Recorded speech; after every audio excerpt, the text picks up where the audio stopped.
नमस्कार साथियों, जय हिंद। संकल्प परिवार में आप सभी का हार्दिक स्वागत है। और आज हम जिला दर्शन के अंतर्गत बीकानेर के इतिहास की बात करने वाले हैं। बीकानेर के इतिहास पार्ट 3 की बात करने वाले हैं। इससे पहले हमने राय सिंह जी की बात की थी, थोड़ी सी बात हमने अनूप सिंह जी की भी कर ली थी। आज हम डिटेल से बात करेंगे अनूप सिंह जी से लेकर महाराजा शार्दुल सिंह जी के तक का इतिहास आज हम पढ़ने वाले हैं। जितने भी साथी लाइव आ चुके हैं, एक बार सभी साथी क्लास को लाइक कर दें, अपने मित्रों के साथ शेयर कर दें। आज की क्लास को प्रारंभ करते हैं। अफीम वाले देवता की नगरी सावरिया सेठ की पावन धरा से प्रणाम है। चित्तौड़गढ़ दुर्ग से प्रिंस जी कुमावत प्रणाम कर रहे हैं। डांग की रानी से प्रणाम आ रहा है, सभी साथियों को प्रणाम है। जाम्बोजी की धरा से भी प्रणाम आ गया है। कांठल की धरा से प्रणाम है। अजमेर की धरा से प्रियंका जी चौधरी आपको प्रणाम है। सभी को प्रणाम है, सभी को राम राम है। बाड़मेर से भी जोगराम जी प्रणाम कर रहे हैं। बिल्कुल, बीकानेर से भी प्रणाम आ गया है। गंगा जी गोदारा। अभी बात करते हैं हम बीकानेर के इतिहास के बारे में, पार्ट 3 के बारे में बात करते हैं।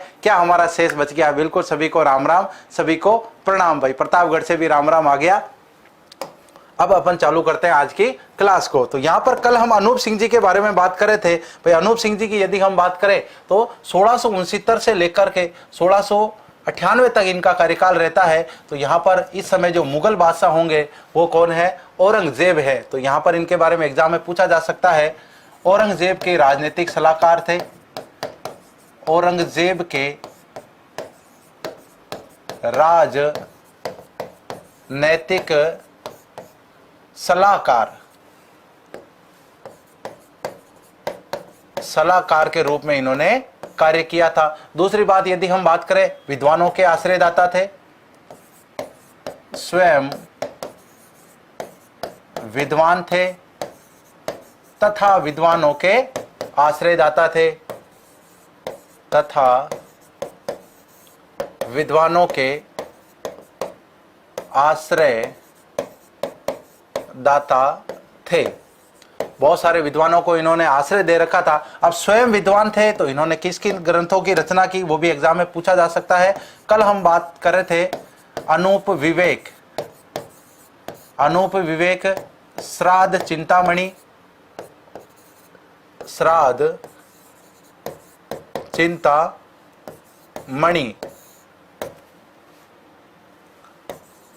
काम प्रबोध, इस प्रकार के इन्होंने कुछ ग्रंथों की रचना की। अब ये जो नाम है अनूप विवेक, ये थोड़ा सा क्या है, मिलता जुलता नाम है। 3 ग्रंथों की यहां पर हम बात करने वाले हैं। क्या क्या नाम आता है? अनूप संगीत रत्नाकर, अनूप संगीत रत्नाकर,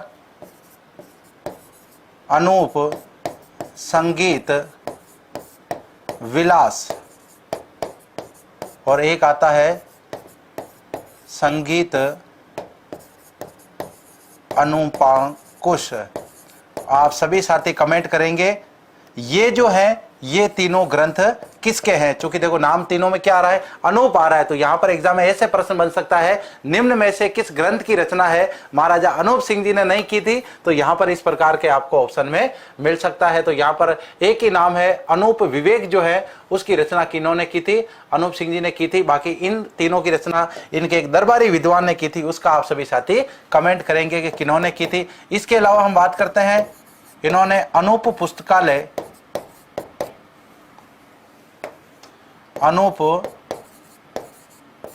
स्थापित करवाया। बहुत सारे यहाँ पर हम कह सकते हैं कि जो संस्कृत के ग्रंथ थे उनको इन्होंने राजस्थानी भाषा में भी अनुवाद करवाया था। अनूप पुस्तकालय की इन्होंने रचना की। इसके अलावा इन्होंने अनूपगढ़ कस्बा भी बसाया और अनूपगढ़ वहाँ पर दुर्ग भी बनवाया। इसके अलावा हम बात करते हैं 33 करोड़ देवी देवताओं का जो मंदिर है, 33 करोड़ देवी देवताओं का मंदिर इन्होंने बनाया था। भाई जब ये दक्षिण भारत में औरंगजेब के अभियानों में गए थे, वहां पर बहुत सारे जब इनको टूटे फूटे मंदिरों के अवशेष मिलते थे, उनको यहां पर ला करके इन्होंने स्थापित करवाया। इस वजह से ये 33 करोड़ देवी देवताओं का मंदिर कहलाया। यदि हम 33 करोड़ देवी देवताओं की साल की यदि हम बात करें, नोट 33 करोड़ देवी देवताओं की साल। तो ये कहां पर है? ये मंडोर जोधपुर में है, तो यहां पर हम लिख सकते हैं जोधपुर के अंदर है। बिल्कुल, तो ये कुछ महत्वपूर्ण जानकारी थी अनूप सिंह जी से संबंधित। कल हम बहुत सारी बात इनसे संबंधित कर चुके हैं। बिल्कुल, रणथंभौर से प्रणाम आ रहा है, राजेश राज जी प्रणाम करें। 33 करोड़ देवी देवताओं का मंदिर जो है ये कहां पर है? मंदिर है बीकानेर में, जबकि अनूपगढ़ दुर्ग है बीकानेर में।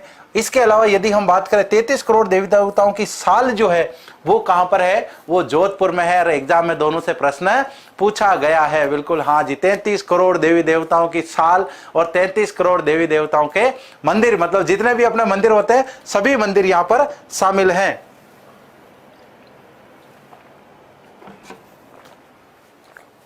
बिल्कुल, तो यहां पर धौलपुर से भी प्रणाम आ चुका है। अब यहां पर हम बात कर रहे हैं इनके बारे में। तो ये विद्वान थे भाव भट्ट, जिन्होंने इसकी रचना की थी। तो यहां पर एग्जाम में प्रश्न पूछा जा सकता है। इनके जो प्रसिद्ध दरबारी विद्वान थे जिनका नाम था भाव भट्ट, इन्होंने रचना की थी अनूप संगीत रत्नाकर की, अनूप संगीत विलास की, अनूप संगीत अनुपांकुश कह सकते हैं, या फिर इसे संगीत अनुपांकुश भी कह सकते हैं। इन तीनों की रचना इन्होंने की। जबकि अनूप विवेक की रचना जो है वो किन्होंने की थी? महाराजा अनूप सिंह जी ने की थी। कल हम इनसे संबंधित और भी बात कर चुके थे कि इन्होंने चित्र शैली की, हम कल बात कर रहे थे बीकानेरी चित्र शैली की,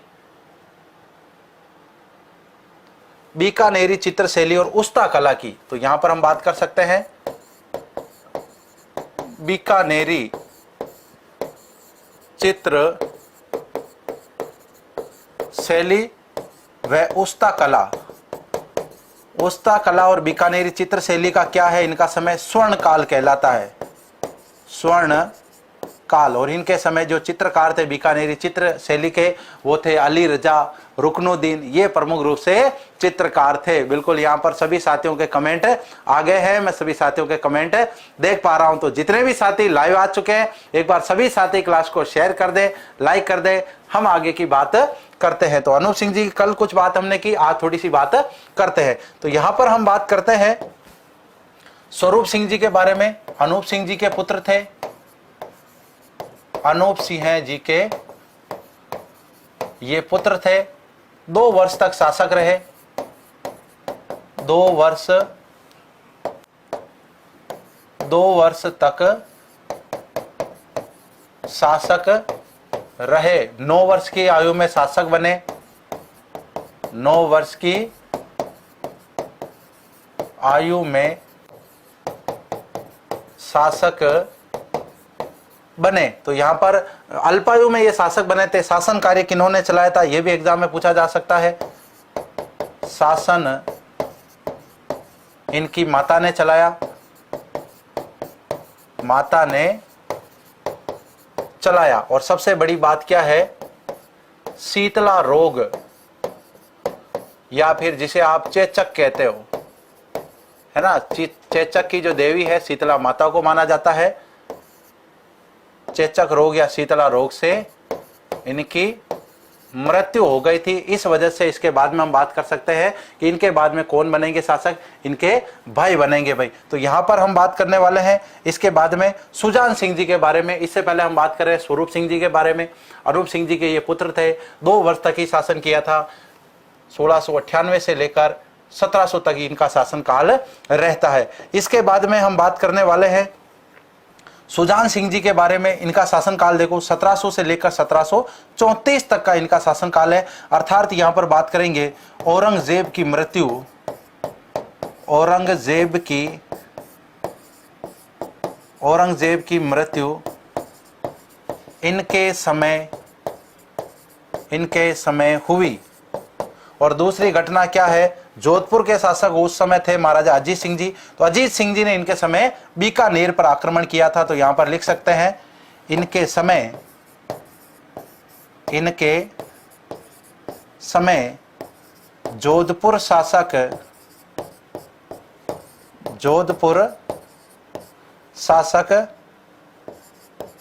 अजीत सिंह ने बीकानेर पर आक्रमण किया। बीकानेर पर आक्रमण किया। तो ये दो जानकारी एग्जाम में पूछा जा सकता है कि बीकानेर के कौन से शासक हैं जिनके समय औरंगजेब, मुगल बादशाह औरंगजेब की मृत्यु हुई थी। और इसके बाद में हम कह सकते हैं औरंगजेब के बाद में कोई सशक्त या फिर मजबूत मुगल बादशाह नहीं बन पाया था। बहुत सारे जो मुगल बादशाह आए, थोड़े समय के लिए वो शासक रहे और उसके बाद में चले गए। तो वहां पर उसके बाद दिल्ली सल्तनत जो है एक प्रकार से लड़खड़ा जाती है। औरंगजेब की मृत्यु जो है कब होती है? 1707 ईस्वी के अंदर होती है। और यदि इस समय बात करें तो जयपुर के शासक सवाई जय सिंह जी जो है वो 1700 से लेकर 1743 तक उनका काफी लंबा कार्यकाल रहता है। वो लगभग 7 मुगल बादशाहों का समय देखते हैं और ये 34 तक शासक रहते हैं। लेकिन हुडा सम्मेलन जो है इनके समय नहीं होता है। हुडा सम्मेलन इनके बाद वाले शासक, जब जोरावर सिंह जी की हम बात करेंगे तो यहां पर हम बात करने वाले हैं जोरावर सिंह जी के बारे में। भाई 1734 में हुरडा सम्मेलन हुआ था, तो इन्होंने हुरडा सम्मेलन में भाग लिया। हुरडा सम्मेलन में भाग लिया। एग्जाम में ऐसे प्रश्न बन सकता है, हुरडा सम्मेलन में भाग लेने वाले बीकानेर के शासक कौन थे?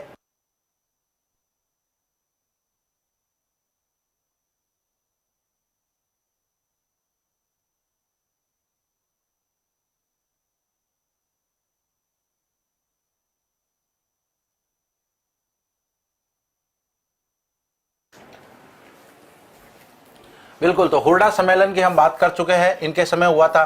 एक बीकानेर में चतुर्भुज मंदिर का निर्माण इनके समय हुआ। चतुर्भुज मंदिर इनके समय बना, इनकी रानी ने बनाया था। कुछ इतिहासकार कहते हैं कि जोरावर सिंह जी ने इसको बनाया था। तो दो इनके समय में इंपॉर्टेंट बात है, हुडा सम्मेलन में इन्होंने भाग लिया, बीकानेर में स्थित जो चतुर्भुज मंदिर है उसका निर्माण इन्होंने करवाया था। अब यहाँ पर गज सिंह जी की यदि हम बात करें तो गज सिंह जी से संबंधित एक ही मोस्ट इंपोर्टेंट बात है, इनके समय मुगल बादशाह कौन थे? तो मुगल बादशाह थे इनके समय मुगल बादशाह अहमद शाह। मुगल बादशाह अहमद शाह ने इनको एक उपाधि दी थी और वो उपाधि जो है एक तरीके से बहुत ही इंपॉर्टेंट है। तो मुगल बादशाह ने इनको श्री राजेश्वर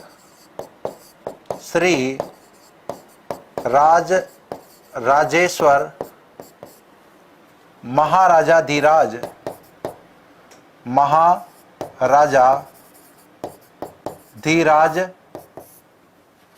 श्री गज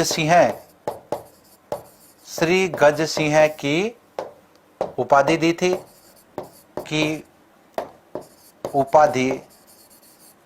दी। अब ये एग्जाम में प्रश्न पूछा जा सकता है कि श्री राजेश्वर महाराजा धीराज की जो उपाधि है वो गज सिंह जी को किन्होंने दी थी? तो मुगल बादशाह थे उस समय अहमद शाह, इन्होंने ये उपाधि इनको दी थी। इसके बाद में राज सिंह जी की यदि हम बात करें तो मात्र 21 दिन तक ये शासक रहते हैं।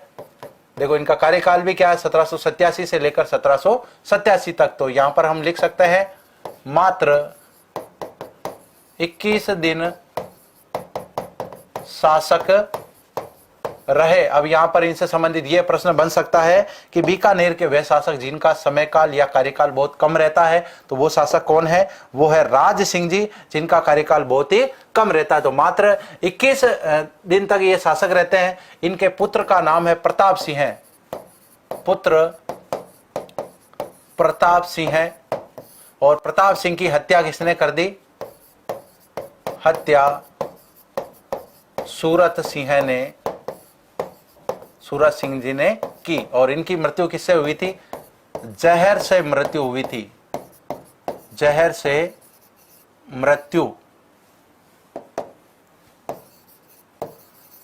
इनकी मृत्यु हुई थी। जहर खुरानी से जयपुर के 3 शासकों की मृत्यु हुई थी, वो भी एग्जाम में पूछा जा चुका है। अब यहां पर सबसे ज्यादा जो इंपॉर्टेंट रहने वाले हैं वो शासक है सूरत सिंह जी। और इनका सबसे ज्यादा इंपॉर्टेंट रोल जो है वो एक प्रकार से कह सकते हैं कि बीकानेर की इन्होंने सूरत बदल दी। बहुत सारे इन्होंने कार्य किए। तो सूरत सिंह जी के बारे में हम बात करते हैं। पहला कार्य, इनका समय काल क्या है? 1787 से लेकर 1828 तक इनका समय काल है। पहली घटना, इन्होंने बटनेर दुर्ग पर आक्रमण किया। और कब किया था? 1800 5 ईस्वी में बटनेर पर आक्रमण किया। बटनेर पर आक्रमण किया। बटनेर पर आक्रमण किया और यहां पर बटनेर दुर्ग जो है इसका नाम क्या है?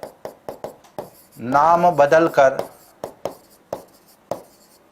बदलकर हनुमानगढ़ किया। मंगलवार का दिन था तो हनुमानगढ़ इसका नाम बदल दिया। और ये जो अभियान था किसके नेतृत्व में हुआ था? अमरचंद के नेतृत्व में। इनके सेनापति का नाम अमरचंद।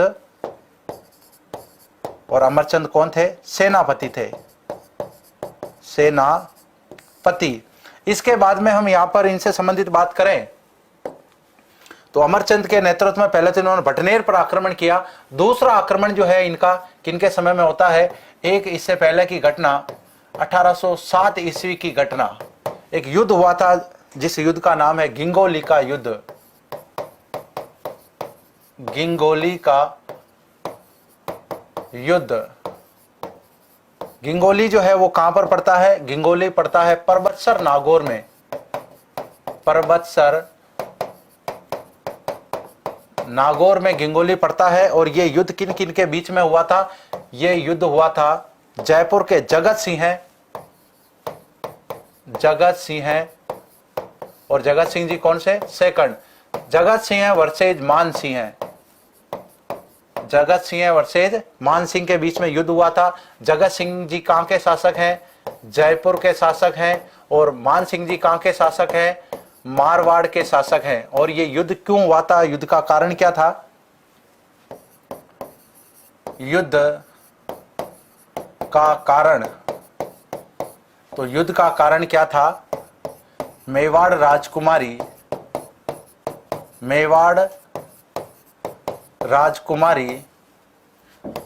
कृष्णा कुमारी को लेकर, कृष्णा कुमारी को लेकर ये युद्ध हुआ था।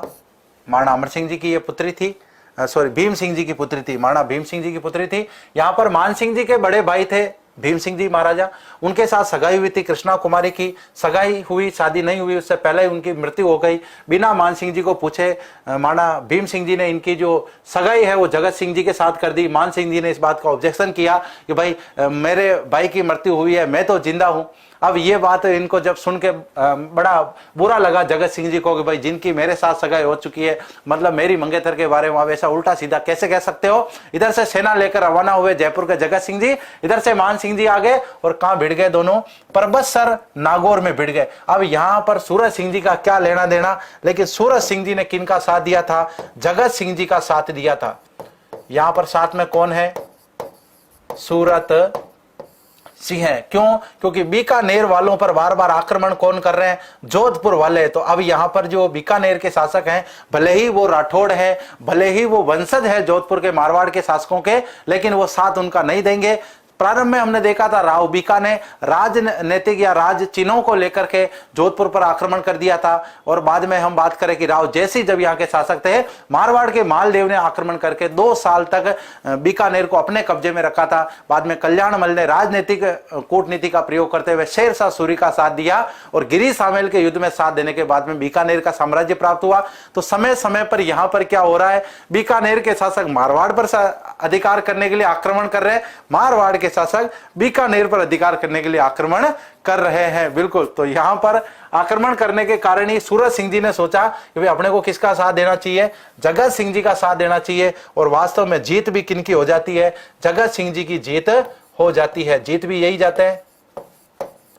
अब जीत इनकी हो जाती है, मान सिंह जी की मतलब हार हो जाती है। लेकिन मान सिंह जी मानने वाले नहीं है, बार बार परेशान कर रहे हैं किनको? जगत सिंह जी को। तब यहां पर टोंक के जो संस्थापक है अमीन खां पिंडारी, उन्होंने मेवाड़ के महाराणा भीम सिंह जी को समझाया कि जब तक कृष्णा कुमारी की मृत्यु नहीं होगी यह विवाद समाप्त होने वाला नहीं है। तो उनके कहने पर कृष्णा कुमारी ने क्या किया?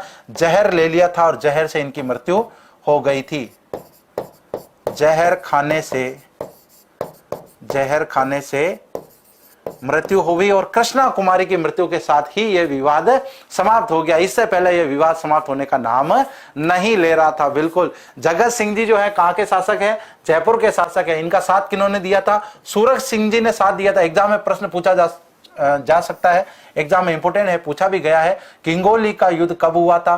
किंगोली के युद्ध में बीकानेर के महाराजा सूरज सिंह जी ने किनका साथ दिया? मारवाड़ के मान सिंह जी का। इतना ध्यान रखें, मारवाड़ वालों का कभी साथ नहीं दिया बीकानेर वालों ने। बीकानेर वालों के साथ इनकी पहले से दुश्मनी थी और वो चल रही थी। जब भी कभी मौका मिलता है कि मारवाड़ पर कोई आक्रमण कर रहे हैं तो यहां पर बीकानेर वाले शासक उनका साथ देंगे, और जब भी कभी मारवाड़ वाले बीकानेर पर आक्रमण करेंगे तो इनके विरोधी इनका साथ देंगे। इसके अलावा यहां पर हम बात करते हैं कि चूरू के किले पर भी इन्होंने आक्रमण कर दिया था, तो ये सबसे ज्यादा इंपॉर्टेंट है भाई। और कब घटना घटती है? ये 1814 के आसपास। 1814 ईस्वी की यदि हम बात करें, चूरू दुर्ग पर आक्रमण किया। किन्होंने किया? सूरज सिंह जी ने आक्रमण किया। यहां के शासक कौन है? चूरू के शासक शिव सिंह है। चूरू शासक कौन है? शिव सिंह ने चांदी के गोले बरसाए। चांदी के गोले बरसाए। अब एग्जाम में क्या प्रश्न आ सकता है? राजस्थान में चांदी के गोले दागने वाला दुर्ग कौन सा है? वो दुर्ग कौन सा है? चूरू दुर्ग है। वहां के शासक कौन थे? शिव सिंह थे। भाई किन्होंने आक्रमण किया था चूरू पर? तो सूरज सिंह जी की सेना ने आक्रमण किया। बीकानेरी सेना जो थी वो बहुत बड़ी सेना थी और इनकी शिव सिंह जी की सेना छोटी थी। किले के अंदर गोला बारूद खत्म होने के कारण इन्होंने चांदी जो इनके पास में पड़ी हुई थी स्टॉक में, चांदी के साथ बारूद मिला करके उससे बनाए नए गोले और किनके ऊपर दागे? बीकानेर की सेना के ऊपर दागे, अर्थात अपनी आजादी और अस्मिता के। भाई अधीनता स्वीकार करने, घुटने टेकने से अच्छा था इन्होंने क्या किया? अपने पास जो रत्न पड़े थे उनको क्या लिया? काम में लिया और बीकानेरी सेना को पीछे हटने पर मजबूर किया था। तो ये एग्जाम में पूछा जा सकता है। आक्रमण कब हुआ था चूरू दुर्ग पर? चांदी के गोले दागने वाला दुर्ग कौन सा है? उस समय कौन शासक थे जिन्होंने चांदी के गोले दागे थे? सामने आक्रमण करने वाली सेना कौन थी? तो भाई बीकानेर की उस समय सेना थी। इसके बाद में यदि हम बात करें 1818 की जो ईस्ट इंडिया कंपनी की संधि थी, 1818 ईस्वी में ब्रिटिश ईस्ट इंडिया कंपनी के साथ सहायक संधि की। अब ये जितनी भी इंपॉर्टेंट बातें हैं सूरज सिंह जी से संबंधित एक बार वापस रिपीट करते हैं। महाराजा सूरज सिंह जी सबसे मोस्ट इंपोर्टेंट शासक है बीकानेर के प्रारंभिक शासकों में यदि हम बात करें सबसे ज्यादा इंपोर्टेंस है राव बीका का।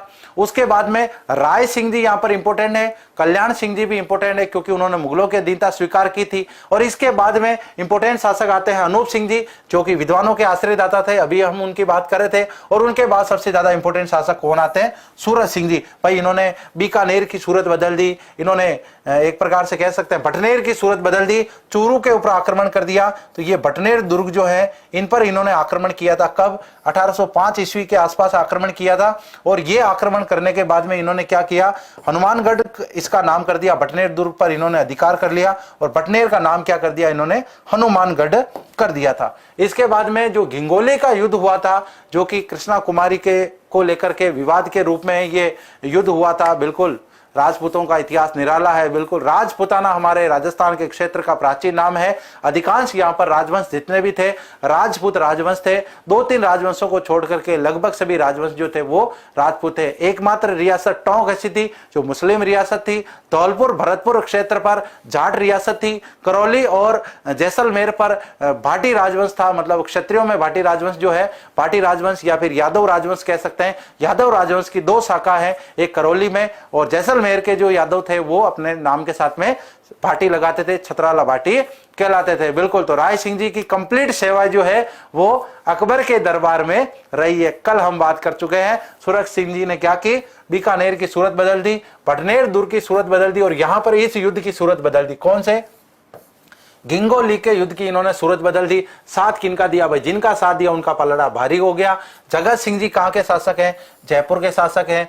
इनकी वैसे ही मारवाड़ वालों से बन नहीं रही है, बार बार बीकानेर पर मारवाड़ के शासक आक्रमण कर रहे हैं। अभी इससे पहले हम पढ़ रहे हैं कि अजीत सिंह जी ने इन पर बीकानेर पर आक्रमण कर दिया, तो बदला लेने के लिए इन्होंने क्या किया, वापस जब सेना यहाँ आक्रमण कर रही है तो इनका साथ दे दिया। परबतसर नागौर में ये युद्ध होता है। युद्ध का कारण मेवाड़ की राजकुमारी कृष्णा कुमारी थी, इनको लेकर ये विवाद हुआ और इनके जहर खाने की सलाह किन्होंने दी, अमीर खां पिंडारी ने दी। चूरू दुर्ग की बात करते हैं, इन्होंने चूरू पर कब आक्रमण किया था, 1814 में आक्रमण किया था। चूरू दुर्ग को एक प्रकार से हम कह सकते हैं कि चांदी के गोले दागने वाला दुर्ग भी कहते हैं। उस समय वहां के शासक कौन थे, शिव सिंह जी शासक थे।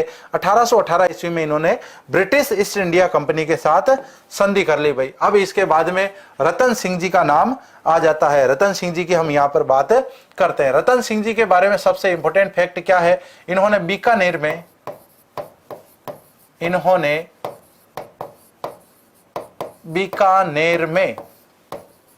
एक मंदिर बनाया था जिसका नाम है रत्न बिहारी मंदिर बनवाया। इसी से मिलता जुलता एक नाम का मंदिर है जयपुर। आप सभी साथी कमेंट करेंगे इससे मिलता जुलता क्या नाम है जो जयपुर में मंदिर है। भाई एग्जाम में प्रश्न पूछा जा सकता है, रत्न बिहारी मंदिर राजस्थान में कहां पर है, तो ये मंदिर कहां पर है, ये मंदिर है बीकानेर में। निर्माण किन्होंने करवाया था, रतन सिंह जी ने इसका निर्माण करवाया था। तो इनके समय में ये सबसे प्रमुख रूप से घटना है। सरदार सिंह जी की यदि हम बात करें, महाराजा सरदार सिंह जी, इनका शासनकाल देखो 1851 से लेकर के 1872 अर्थात 1857 की क्रांति इनके समय में हुई थी। तो यहां पर इनसे संबंधित 2-3 बातें जो मोस्ट इंपोर्टेंट। पहली बात, 1857 की क्रांति, 1857 की क्रांति के समय बीकानेर के शासक थे, बीकानेर के शासक थे। एग्जाम में प्रश्न पूछा जा सकता है 1857 की क्रांति के समय बीकानेर के शासक कौन थे, जो कि मोस्ट इंपोर्टेंट है। अर्थात इन्होंने इस क्रांति में किसका साथ दिया, क्रांति में अंग्रेजों का साथ दिया, क्रांति में अंग्रेजों का साथ दिया। अब अंग्रेजों का साथ दिया तो तन मन धन से दिया था, तन मन और धन। और एकमात्र बीकानेर के ऐसे शासक हैं जो अपनी सेना लेकर के कहां गए थे, राज्य से बाहर गए थे। तो यहां पर इनसे संबंधित ये कि क्रांति के समय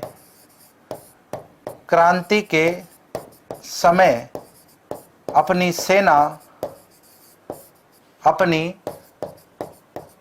सेना को राज्य से बाहर भेजा, राज्य से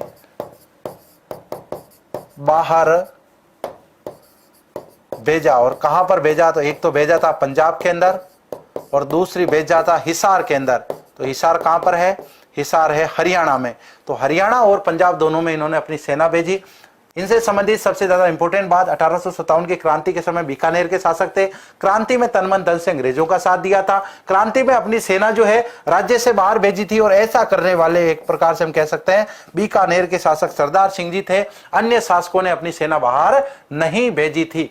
इसके बाद हम बात करते हैं डूंगर सिंह जी के बारे में। डूंगर सिंह जी से संबंधित एग्जाम में क्या प्रश्न बन सकता है, तो पहले बात तो लाल सिंह जी के ये पुत्र थे, लाल सिंह जी के पुत्र थे। डूंगर सिंह जी के पिता का नाम क्या है, लाल सिंह जी। गंगा सिंह जी के पिता का नाम क्या है, इनके पिता का नाम भी क्या है, लाल सिंह के पुत्र। तो दोनों किसके बेटे हैं, लाल सिंह जी के। वो तो शासक नहीं बन पाए लेकिन इनको शासक बनने का सौभाग्य प्राप्त हुआ। सबसे ज्यादा डूंगर सिंह जी के बारे में क्या पूछा जाता है, बीकानेरी भुजिया, बीकानेरी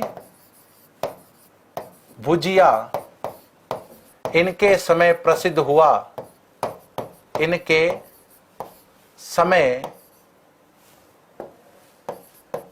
समय प्रसिद्ध हुआ।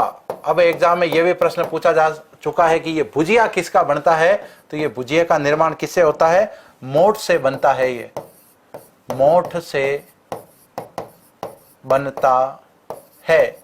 तो यहां पर सबसे ज्यादा इंपॉर्टेंट यही ध्यान रखना है डूंगर सिंह जी के बारे में। बीकानेरी भुजिया एग्जाम में प्रश्न पूछा जा चुका है। बीकानेरी भुजिया जो है बीकानेर के किस शासक के समय वो प्रसिद्ध हो गया था, तो आपको ये याद रखना है। महाराजा डूंगर सिंह जी जो है भुजिया खाने के बड़े शौकीन थे, नमकीन खाने के बड़े शौकीन थे, बिल्कुल भुजिया। और सबसे बड़ी बात डूंगर सिंह जी के बारे में एक बात और, डूंगर सिंह जी ने सबसे पहले हिमालय की नदियों का पानी बीकानेर में लाने की क्या की योजना बनाई थी। तो यहां पर लिख सकते हैं सर्वप्रथम हिमालय की नदियों का पानी बीकानेर में लाने की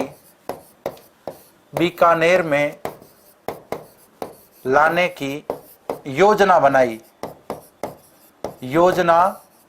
बनाई, लेकिन योजना धरी की धरी रह गई, कुछ नहीं कर पाए। लेकिन प्लान जरूर बनाया था कि भाई थोड़े दिन तक अगर मैं राजा और रहा तो हिमालय की नदियों को क्या करूंगा, पानी यहां लेकर के आ जाऊंगा बीकानेर में। तो उस समय बात करते हैं हम गंगानगर, हनुमानगढ़, अभी बात करें हम चूरू, ये सभी क्षेत्र जो है ये बीकानेर रियासत का हिस्सा हुआ करता था। गंगानगर की स्थापना तो महाराजा गंगा सिंह जी ने की थी, लेकिन हनुमानगढ़ की हम बात कर रहे हैं, अभी यहां पर हनुमानगढ़ और गंगानगर एक ही हिस्सा है। और बटनेर दुर्ग पर किनका अधिकार हो गया था, सूरत सिंह जी ने अधिकार कर लिया, उसकी सूरत बदल के बटनेर का नाम हनुमानगढ़ कर दिया। इसका मतलब बीकानेर वालों का अधिकार कहां पर है, हनुमानगढ़ पर है। चूरू के दुर्ग अभी बात कर रहे थे, वहां पर आक्रमण कर दिया सूरत सिंह जी ने, तो वहां पर भी अधिकार कर लिया था। तो ये सारा क्षेत्र इन्हीं के अधीन था। तो इन्होंने योजना बनाई। पहली बात तो भुजिया खाने के बड़े शौकीन थे, तो भुजिया इनके समय प्रसिद्ध हो गया। हिमालय की नदियों का सबसे पहले पानी बीकानेर में लाने की इन्होंने योजना बनाई, लेकिन उनको मूर्त रूप कौन देंगे, महाराजा गंगा सिंह जी मूर्त रूप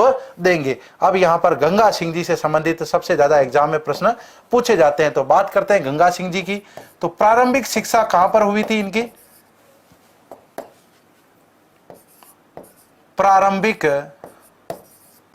शिक्षा, भाई इनकी प्रारंभिक शिक्षा कहां हुई थी, तो प्रारंभिक शिक्षा हुई थी इनकी मेयो कॉलेज में, मेयो कॉलेज। और ये कहां पर है, मेयो कॉलेज अजमेर में है। अब यहां पर इन्होंने बहुत सारे समाज सुधार के काम भी किए थे। तो यहां पर हम बात कर सकते हैं इनके समय के प्रमुख कार्यों के ऊपर नजर डालें। सबसे पहले 1891 की बात करते हैं। इस समय में इन्होंने क्या किया था, सार्वजनिक निर्माण विभाग की इन्होंने स्थापना की थी। सार्वजनिक निर्माण विभाग की स्थापना की। और इसी समय यदि हम बात करें तो बीकानेर में रेल लाइन और बिजली की शुरुआत हुई थी। रेल लाइन व बिजली की शुरुआत बीकानेर में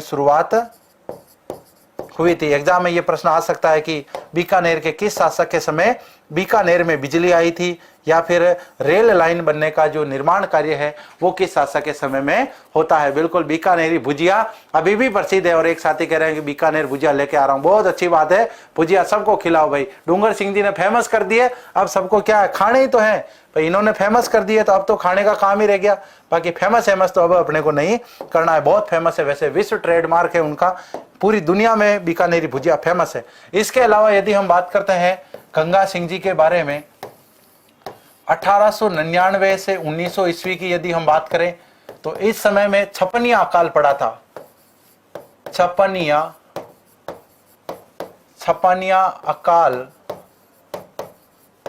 अकाल पड़ा, इस समय अकाल पड़ गया तो इन्होंने अकाल राहत कार्य करवाए। अकाल राहत कार्य करवाए। अकाल राहत जब इन्होंने कार्य करवाए तो अंग्रेजों ने इनको केसर हिंद की उपाधि दी थी। भाई केसर हिंद की उपाधि बहुत ही प्रसिद्ध उपाधि है। इसके अलावा यदि हम बात करें 1900 से लेकर 1901 में चीन युद्ध में भाग लिया। तो चीन युद्ध में किनकी तरफ से भाग लिया था, अंग्रेजों की ओर से भाग लिया था। तो अंग्रेजों ने इनको क्या है, उपाधि कौन सी प्रदान की,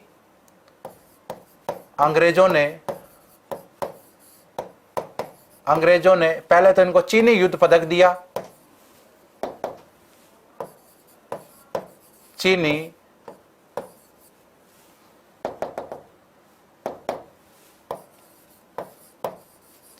युद्ध पदक, चीनी युद्ध पदक दिया। इसके अलावा इनको एक उपाधि दी थी जिसका नाम था द नाइट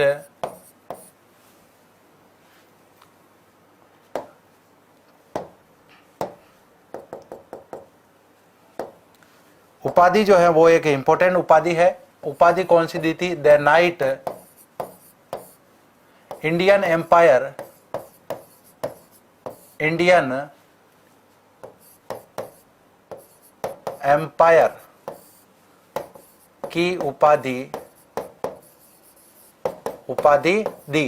तो यहां पर द नाइट ग्रांड कमांडर,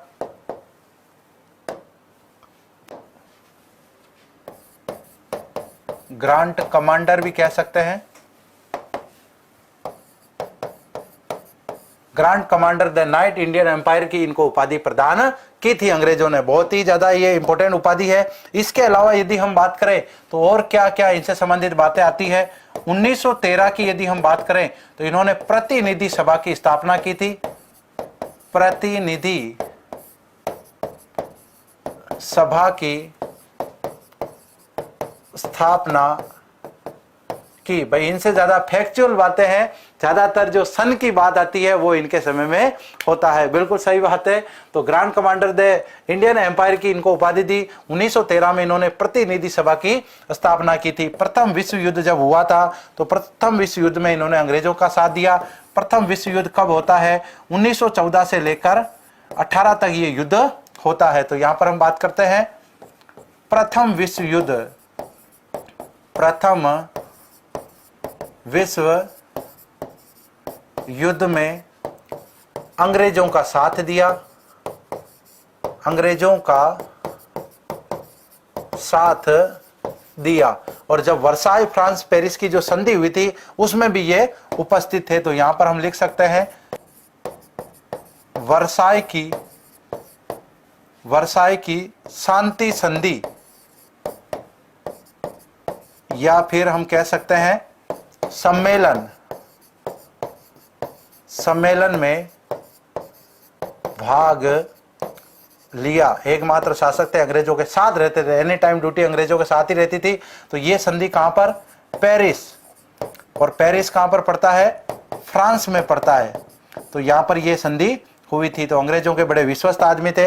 अंग्रेज जहां भी जाते इनको साथ में लेकर के जाते रहते थे।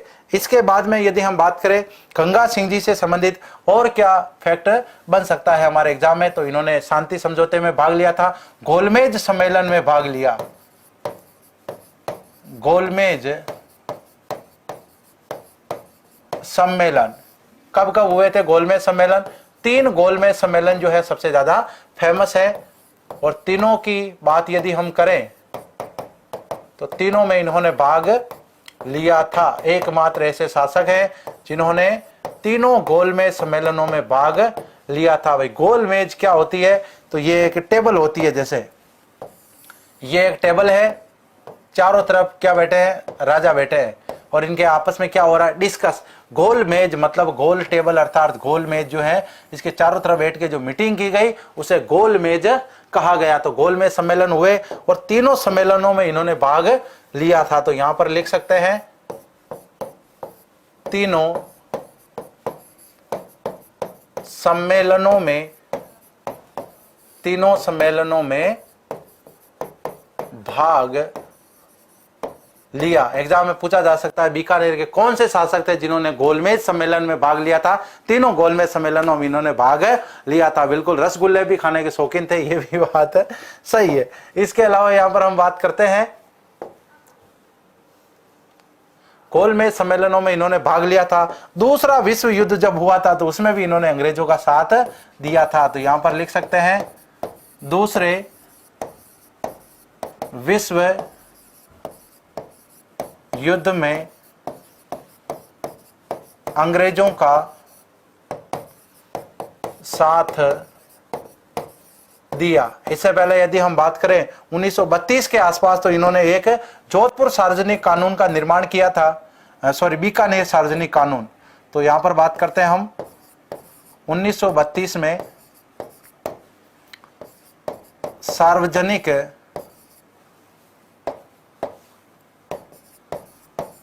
सार्वजनिक सुरक्षा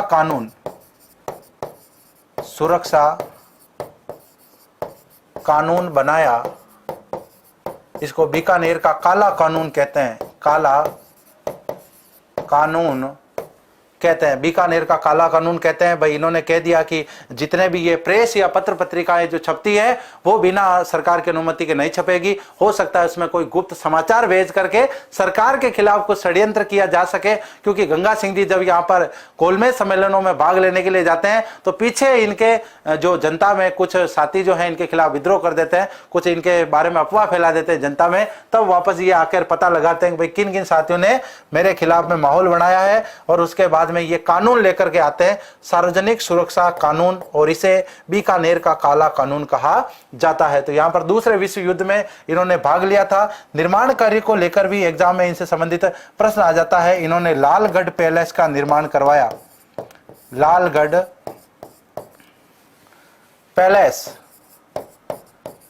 पैलेस का निर्माण करवाया, और इनको आधुनिक भारत का भगीरथ भी कहा जाता है। तो उसके संबंध में भी हम बात करते हैं। तो यहां पर बात करते हैं, इनको आधुनिक भारत का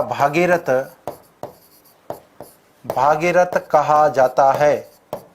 आधुनिक भारत का भागीरथ किसको कहेंगे? महाराजा गंगा सिंह जी को कहेंगे। क्यों कहेंगे? तो यहां पर हम लिख सकते हैं गंग नहर का निर्माण करवाया।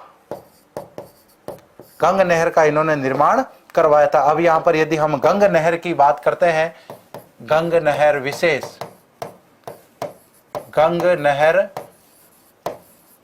विशेष, तो बहुत ही ज्यादा इंपॉर्टेंट फैक्ट जो है वो गंग नहर से बनते हैं। तो पहली बात तो निर्माण कार्य जो है 1921 से लेकर के 1927 तक इसका निर्माण कार्य चलता है। 1927 में ये कहां पर आ जाती है? गंगानगर में आ जाती है। तो यहां पर हम बात कर सकते हैं निर्माण कार्य पूरा हो गया था 1927 में। निर्माण कार्य पूर्ण हुआ था, और इस समय निर्माण कार्य प्रारंभ हुआ था। निर्माण कार्य प्रारंभ, एग्जाम में प्रश्न आ सकता है गंग नहर का निर्माण कार्य जो है वो प्रारंभ कब हुआ था? इस नहर की यदि हम बात करें, राजस्थान की प्रथम नहर मानी जाती है। ये राजस्थान की प्रथम नहर मानी जाती है। नहर कहां से निकाली गई? तो यहां पर हम बात करते हैं पंजाब के फिरोजपुर से। पंजाब के फिरोजपुर में एक जगह पड़ती है, पंजाब के फिरोजपुर में हुसैनी वाला बांध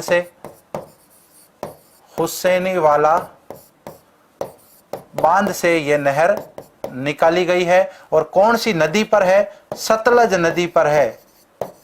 सतलज नदी पर यह नहर है, राजस्थान की पहली नहर है। और कहां पर आती है यह नहर? तो गंगानगर से प्रवेश करती है। गंगानगर से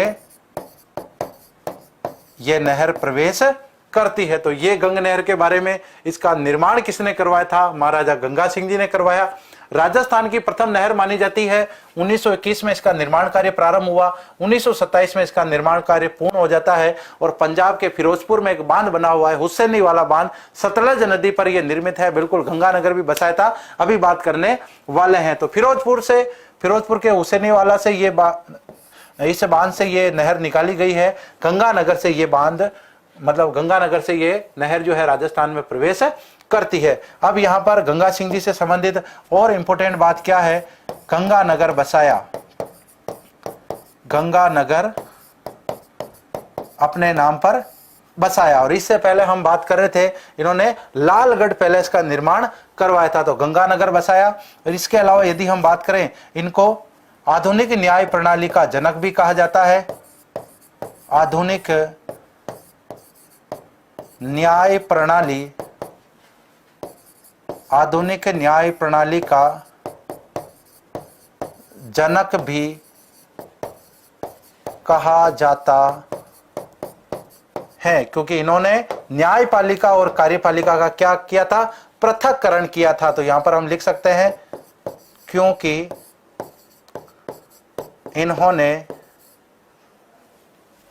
इन्होंने न्यायपालिका, अभी वैसे है ना न्यायपालिका, कार्यपालिका और व्यवस्थापिका, तो न्यायपालिका व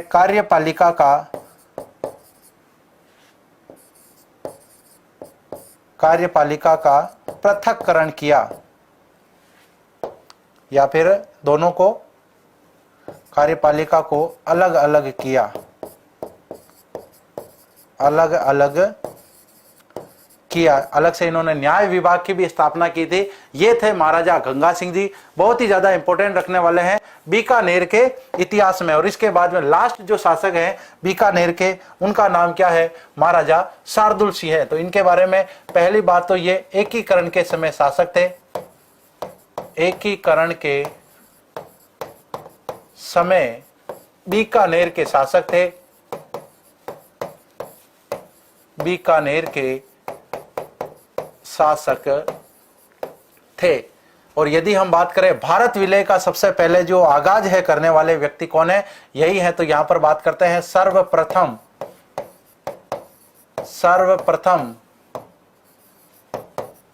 भारत में विलय, सर्वप्रथम भारत में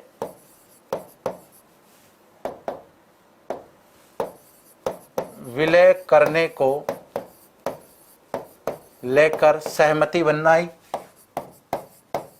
सहमति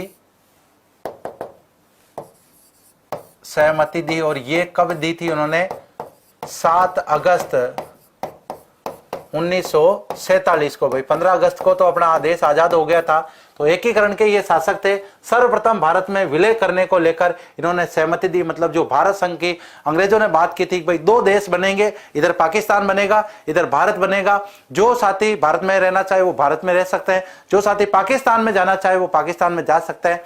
4 जो उस समय रियासतें थी, जिसमें जम्मू कश्मीर, जूनागढ़, इधर हैदराबाद की बात करें और जोधपुर रियासत, इन्होंने डिसाइड नहीं किया था कि भाई हमें कहां जाना है। जम्मू कश्मीर ने अपने आप को स्वतंत्र रखने की बात की, जूनागढ़, जोधपुर और हैदराबाद ने पाकिस्तान में मिलने की क्या है, सहमति दी थी। लेकिन बाद में सरदार वल्लभ भाई पटेल के द्वारा रियासती विभाग का गठन किया गया और उनके ही प्रयासों से भारत की लगभग कह सकते हैं कि 562 रियासतें जो थी, 565 कह सकते हैं, क्योंकि 3-4 जो ऐसे क्षेत्र थे जो डायरेक्टली अंग्रेजों के हाथ में थे और उनको हम आज की भाषा में केंद्र शासित प्रदेश कहते हैं, चीफ कमिश्नर प्रांत कहते हैं। जैसे हमारे राजस्थान में एक अजमेर मेरवाड़ा जो क्षेत्र था वो डायरेक्टली अंग्रेजों के हाथ में था। तो 562 तो रियासतें थी, टोटल मिलाए तो 565 के आसपास होती है। तो इन्होंने एकीकरण के समय शासक थे। बीकानेर को भारत संघ में मिलाने की इन्होंने सहमति दी थी। और यदि हम बात करें बीकानेर का विलय जो है वो राजस्थान में कब होता है, तो उस समय यदि हम बात करें 30 मार्च 1949 को बीकानेर का राजस्थान संघ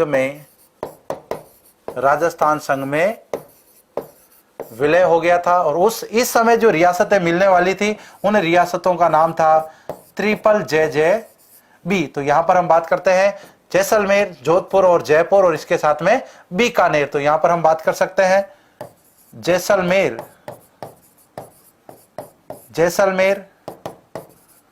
जोधपुर और जयपुर और इसी के साथ में बीकानेर। तो ये बड़ी बड़ी रियासतें थी जिनका राजस्थान में एकीकरण हो गया। तो लगभग 30 मार्च को राजस्थान के एक बड़े हिस्से का क्या हो गया था, एकीकरण हो गया था। और इसी के साथ में राजस्थान का एकीकरण क्या है, पूर्ण मान लिया जाता है। छोटे बड़े जो क्षेत्र हैं वो बाद में राजस्थान में मिलाए जाते हैं, लेकिन इस दिन लगभग एक राजस्थान के बड़े हिस्से का हम कह सकते हैं एकीकरण हो गया था। और यदि हम बात करें तो शार्दुल सिंह जी ने शार्दुल स्पोर्ट्स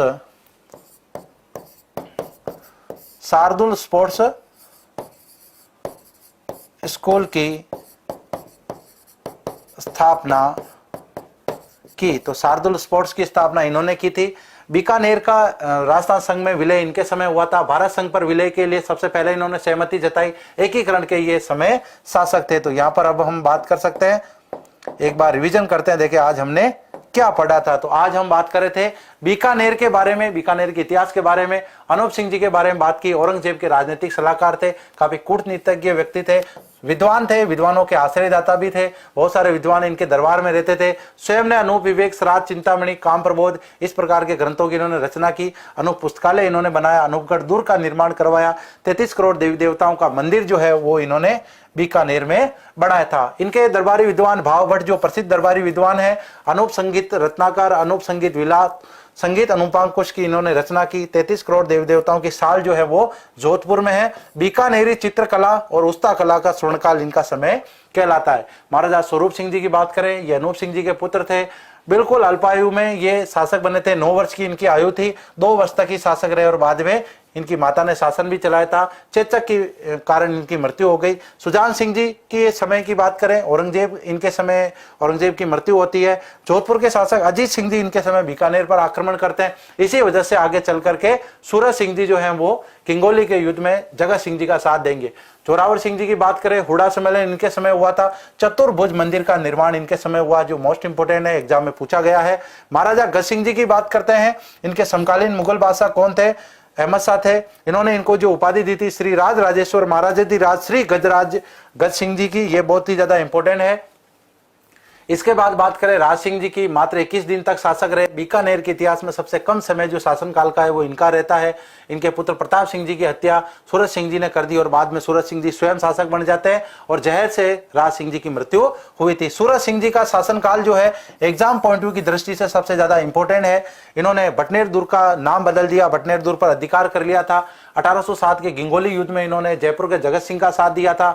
1814 में इन्होंने चुरू दुर्ग पर आक्रमण कर दिया था। यहाँ के शिव सिंह ने गोला बारूद खत्म होने के कारण एक प्रकार से कह सकते हैं कि चांदी के गोले बना करके बीकानेर की सेना पर दागे थे। और यदि बात करें 1818 की संधि की, तो अंग्रेजों के साथ संधि करने वाले सूरज सिंह जी थे।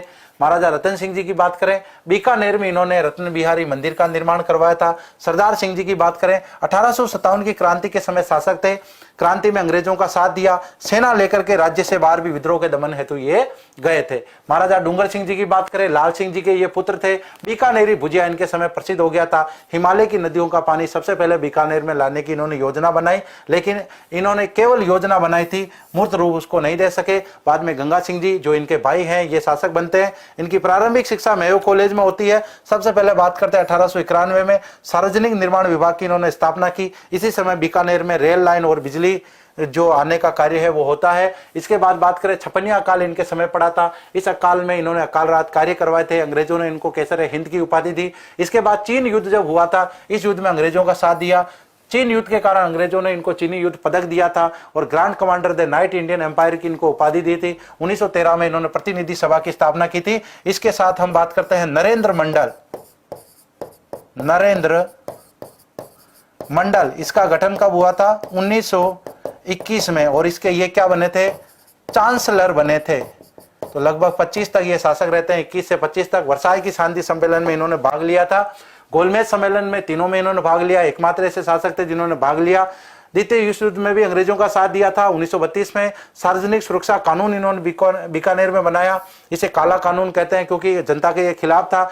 लालगढ़ पैलेस का इन्होंने निर्माण करवाया। आधुनिक भारत का इनको भगीरथ कहते हैं क्योंकि गंग नहर जो है ये बीकानेर रियासत में लेकर के आए थे। उस समय गंगानगर बीकानेर का हिस्सा था।